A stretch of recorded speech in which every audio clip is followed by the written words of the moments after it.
Alright. Hey guys, how's it going? As you can see, I'm in my new apartment here. I got no internet, so figured I'd record a video for everybody. It's only been thinking for a little bit, but uh, yeah, I'm gonna be trying to answer the the age-old question of how to get better at Smite. It's a pretty typical question for like people to come in and ask. And generally, I really dislike this questions because it's so vague and like broad that it's really hard to give a specific answer. So I'm gonna give a more broad answer, but I think it can be pretty useful and helpful, and it's kind of been a little bit what I've been doing on stream. But yeah, I'm gonna kind of break it down a little bit more. So I think there's kind of well, generally it's just gonna be about like learning how to improve at Smite. But yeah, in general, I think there's a couple phases of the learning process that you can go through, and yeah, I guess I'll break down the first phase real quick, but the first phase is just the beginner phase, so as you're just like straight learning the game, you're learning like what everything does, like what all the characters do, all the buffs, all the timers, just stuff like that, and that kind of happens naturally just from playing. So like this is yeah, literally just the beginner phase, and I think all there is to that phase is just playing a lot. I don't really think you need any set direction or anything like that. You just kind of got to play and get a bit of understanding from experience. Um, so yeah, that's like I don't know necessarily how long that'll take, but that's just literally playing the game, I think. And I mean, you can watch streams and things like that to understand things a little more basically, but yeah. Um, so yeah, that's not where my main focus is. My focus is like once you've gained all that knowledge, how to next direct your best direct your attention to improving from there. Um, so yeah, I think in general, it's useful to have like a bit of a changed mindset. Not everybody has this mindset, but I think a lot of people, including myself, which I think I've kind of I'm trying to work on as well, but yeah, people are very invested in the actual game itself and their teammates and stuff, and they think that makes it impossible for them to learn, or those are the results that they're basing off of their like learning process. Like winning or losing. So yeah, I think you kind of got to change your mindset to more of a have set internal goals for you to improve.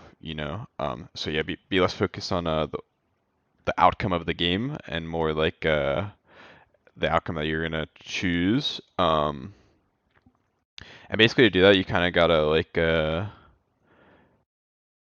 we gotta find a way to self improve to monitor self improvement. So yeah, I think the tough part is figuring out the things that you specifically need to improve on, and that you do poorly. I think got my cats running around here. Um, I think that uh, you just or yes, sorry. My cats have really thrown me off my train of thought.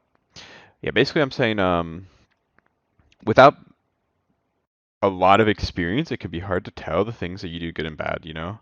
Like when you're kind of in the middle, like intermediate phase. When you're more experienced, I think it can be kind of obvious to some extent, but even still, like it can be a little hard. So I think like watching back games or like um, random coaching sessions or whatever could be useful.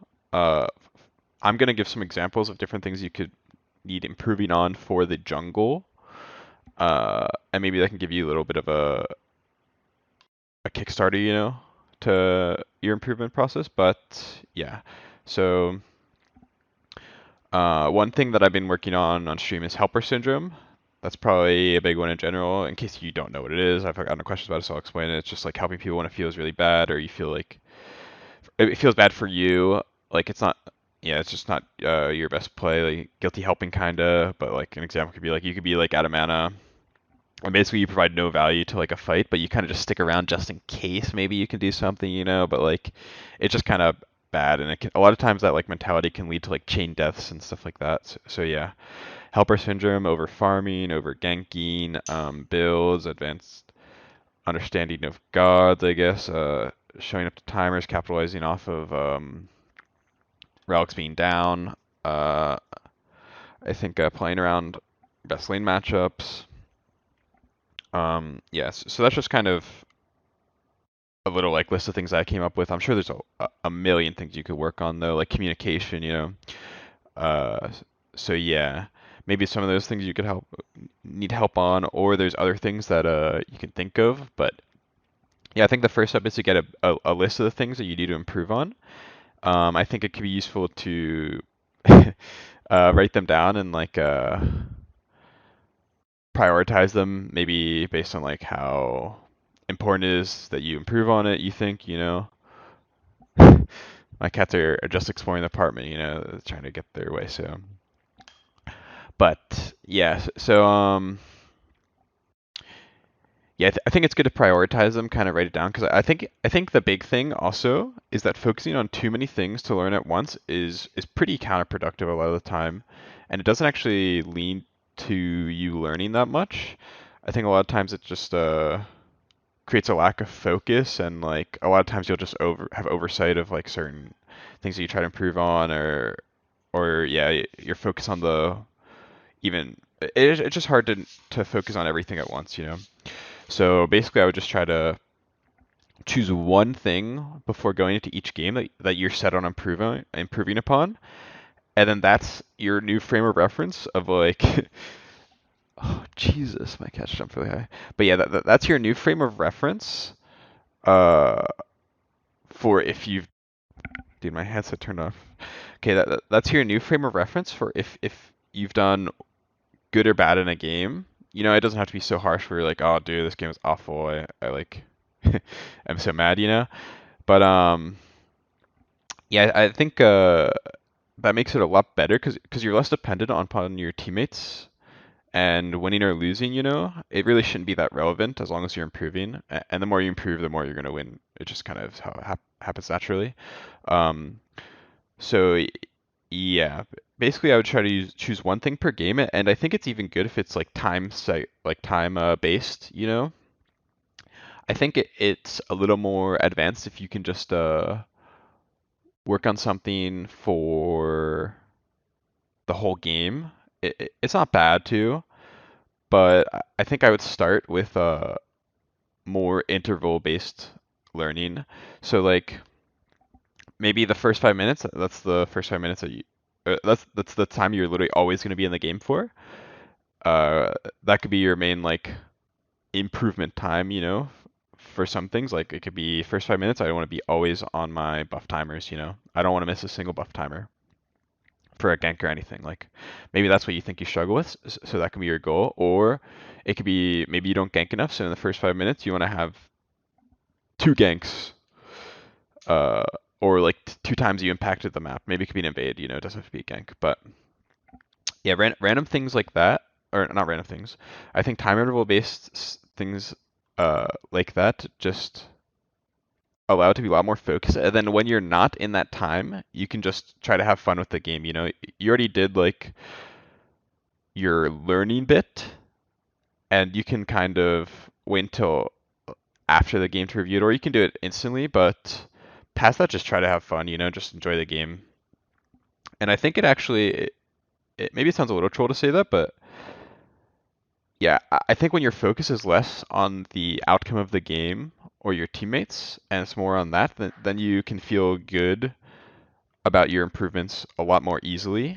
And uh, I think I've noticed that in general, when I've been doing that, and I have a different focus outside of like the just outcome of the game, it makes it a lot more enjoyable for me, at least. So I assume it will for you guys too. Um, but yeah, it kind of just gives you more direction, more control overall. When like a lot of people kind of come to chat and complain about their teammates or whatever else. And I guess some people's goals maybe won't be to learn necessarily, but I think this is a lot more healthy of a mindset to obtain. And honestly, I think this kind of general, I don't know if you call it method or what, but I think it's pretty useful for anything that you kind of want to learn, you know? I don't think, I think I've struggled in general with that. of like I play like something or I do something I'm really bad at the beginning, or even I play it I'm decent and then like I kind of plateau, you know, then when you don't like you get to a point where you're not like good enough to compete at it, or like people are just like yeah, you're just way worse than other people, you know. It just becomes way less fun because you're just losing all the time and things like that. And I think kind of resetting how you view things and getting a different goal is really helpful to be like less frustrated and yeah, just have more fun overall, you know. And I think it's also way better at improving too. So I think it kind of just better across the board. So yeah, that's how like I would say you can get better at the game, you know. If yeah, give it a try and let me know if you find it useful or not. And yeah, thanks for watching, guys. Appreciate it.